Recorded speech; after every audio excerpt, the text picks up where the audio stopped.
मैं स्वागत करता हूं अपने YouTube चैनल पर और आज हम डिस्कस करेंगे एक बहुत महत्वपूर्ण न्यूज़ जो कि basically joke of the year बन चुकी है। अब समझते हैं कि जोक ऑफ द ईयर इसे क्यों कहा जा रहा है, क्या है ये खबर, इससे भारत को क्या इफेक्ट पड़ता है और भारत ने किस तरीके से इस न्यूज़ का खंडन किया है। तो सबसे पहले एक बहुत ही पब्लिशिंग मीडिया है, इंटरनेशनल मीडिया जो बेसिकली द इकोनॉमिस्ट नाम से जानी जाती है, और इसने पब्लिश किया है एक रिपोर्ट जिसने बताया है कि Bangladesh as a country of the year, Bangladesh को as a country of the year यानी कि 2024 का कंट्री ऑफ द ईयर का अवार्ड दिया है। क्यों दिया है, क्या कारण थे ये अवार्ड देने के पीछे, और इंटरनेशनल बेइज्जती क्यों हो गई इस पब्लिशिंग के बाद, आइए इस वीडियो में समझते हैं। तो सबसे पहले कि हम ये चीज समझते हैं कि country of the year award देने के पीछे इनका जो मापदंड था, जो प्रिंसिपल्स थे, वो क्या थे। वो मापदंड इनका ये था कि ये कह रहे हैं कि सबसे ज्यादा इम्प्रूव्ड इकोनॉमी है। ऐसा इनका कहना है कि जो बांग्लादेश है वो इम्प्रूव्ड इकोनॉमी है, जिसने कि काफी ज्यादा अपने आप को इम्प्रूवमेंट दिखाए हैं। बट अगर मैं इसको बहुत अपने माइंड से, अपने बिलीफ से मैं कहूँ, तो बहुत लोगों ने इसको डिस्क्रेडिट किया है, इस पे डिसबिलीव किया है और अपना क्रिटिसिज्म शो करा है कि जिस कंट्री में पूरा लगातार क्योस बना हुआ था, जहाँ की इकोनॉमिक क्राइसिस में पड़ी हुई थी कंप्लीटली, जहाँ पे कम्युनल वायलेंस, आप सभी जानते हैं किस तरीके से हिंदुओं के खिलाफ यहाँ पर बहुत ज्यादा अत्याचार किए गए हैं, उसके बावजूद भी अगर एक पब्लिशिंग हाउस को, एक वेस्टर्न मीडिया ये कहती है कि ये कंट्री ऑफ द ईयर है, तो ये बहुत ही ज्यादा खतरनाक है। ये कंप्लीटली ये हिपोक्रेसी शो करती है एक पर्टिकुलर थॉट को लेकर, जो कि यह साफ साफ बताती है कि जो कंट्री माइनॉरिटीज का रिस्पेक्ट नहीं कर सकती, इवन लाइक अगर मैं हिंदू उस कम्युनिटी की बात करूं, जो जो बांग्लादेश में माइनॉरिटीज हैं, वहां पर शेख हसीना के सरकार गिरने के बाद इतना बुरा अत्याचार किया गया, उस कौन कि अगर हम पुजारी की बात की जाए, इतना गलत व्यवहार किया गया, जहाँ पे जो जज फैसला सुनाने वाले थे, जो वकील वहां पर जिन हिंदू हिंदू पार्टी थी जो अपील कर रही थी कोर्ट में, उसको उसको तक मार दिया गया, जिस वकील को। उस देश जहाँ डेमोक्रेसी एकदम खतरे में है, वहां पर आप कह रहे हैं कंट्री ऑफ द ईयर, तो कम्प्लीटली ये हिपोक्रेसी शो करती है। या एक देखिए, ये द इकोनॉमिस्ट है, ये यहाँ पे कहते हैं कि every year the Economist pick that consider nation and country of the year का award, this year winner is Bangladesh, और ये ऐसा कहते हैं। और यहाँ पे मोहम्मद यूनुस के साथ ये लोग अपना एक छोटा इंटरव्यू भी करते हैं, जो चीज दिखाते हैं। ये कम्प्लीटली आप अपना ओपिनियन दीजिएगा कि क्या बांग्लादेश सच में truly they deserve that country of the year. क्या आपको लगता है ये country of the year deserve करते हैं? इसको हमारे भारत के एक बहुत ही बड़े इंटरनेशनल एक्सपर्ट, जो कि the economist has chosen Bangladesh as the country of the year, in his view ये कहते हैं कि it is a mouthpiece of a British establishment. जो ब्रिटिश स्टैब्लिशमेंट है वो उनके मुख गढ़ंत, अपनी मनगढ़ंत कहानी है, इसके पीछे कोई कुछ कारण नहीं है। सिर्फ और सिर्फ ये ब्रिटिश अपना डोमिनेंसी फालतू तरीके से इम्पोज करना चाह रही है। There is nothing to mention in this.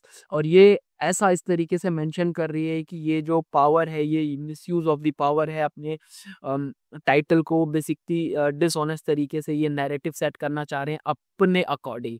ये सीधा सीधा कह रहे हैं कि ये वेस्ट हिपोक्रेसी है। इसमें ये सीधा सीधा बताते हैं कि यूएस एंड यूके का जो थॉट है शेख हसीना को लेके, वो हमेशा से उनके अगेंस्ट रहा है, क्योंकि शेख हसीना का जो माइंडसेट था, जो डेवलपमेंट गोल्स थे, वो कभी भी यूएस एंड यूके के अकॉर्डिंग मैच नहीं करता। Even like US and UK ने बहुत बार ऐसा ट्राई किया कि बांग्लादेश को ब्रेक कर दिया जाए एंड ड्यूअल कंट्री के तरीके से फॉर्म किया जाए, और इसको इमीडिएट शेख हसीना के एक्सपोज करने के बाद ही हमने देखा कि किस तरीके से शेख हसीना की सरकार गिरा दी गई है। और बांग्लादेश में डेमोक्रेसी को कंप्लीटली खत्म करने के बाद ये इशू सामने आता है कि why should the issue of democracy in Bangladesh have such importance for a distance non religion countries, whether the Bangladesh is a democracy और नॉट।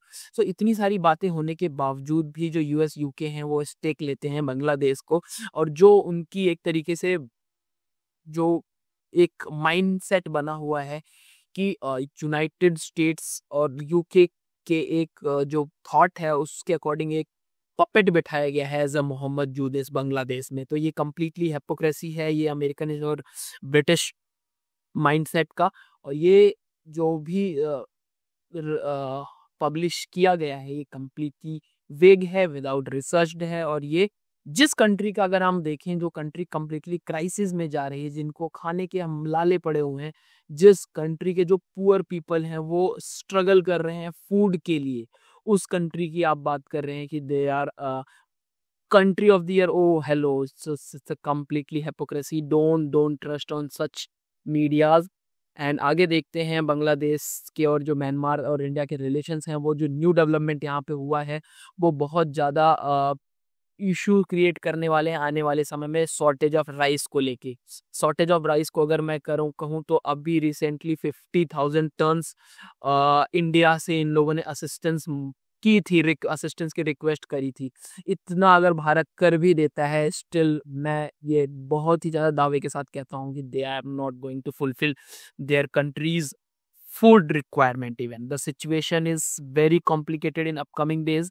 जो बांग्लादेश की और जो बाकी कंट्रीज के साथ रिलेशंस हैं even like immediate neighbour India की बात करूँ, वो बहुत ज़्यादा खतरनाक है।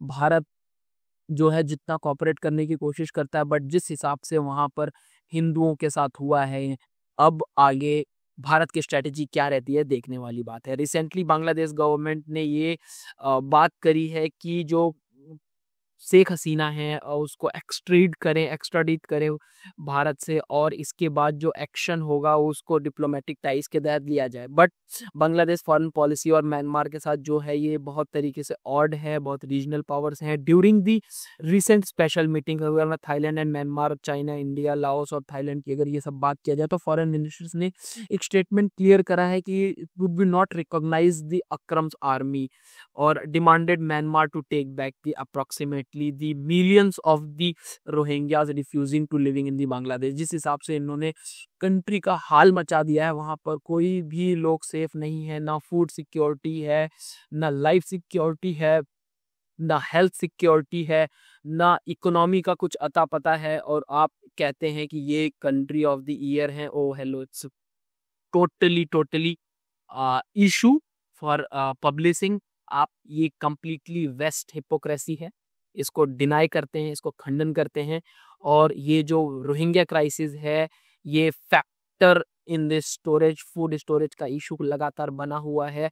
जो बांग्लादेश का रिक्वायरमेंट है वो बिल्कुल भी फुलफिल नहीं हो पा रहा है। और म्यांमार के साथ जो इश्यूज हैं ये बिल्कुल भी इम्प्रूविंग अभी तक दिखाई नहीं दे रहे। इसमें भारत को क्या करना चाहिए, भारत का क्या स्टेप होना चाहिए? तो सबसे पहले भारत को तो इंटरनेशनल प्लेटफॉर्म पर बांग्लादेश को क्रिटिसाइज करना चाहिए, जिसमें कि ये क्रिटिकली बताया जाए कि अगर Bangladesh is not safe neighbour, so उसको जल्द से जल्द रोका जाना चाहिए। और बांग्लादेश में इलेक्शन सबसे पहले बहुत ज़रूरी है। बांग्लादेश में अगर भारत इलेक्शन करवाने में सफल रहता है और यूनूस की सरकार उखाड़ के फेंक दी जाए, तो एक बार ये कह सकते हैं हम कि एक जब वहाँ पे डेमोक्रेसी स्टैब्लिश हो सकती है, तो हमारे भारत में एक चैन की नींव, एक सुकून के साथ वो रह सकता है। क्योंकि जब तक वो उपद्रव करते रहेंगे, तब तक भारत को चैन से नहीं बैठ सकती भारत। तो अपना कमेंट करके बताइएगा।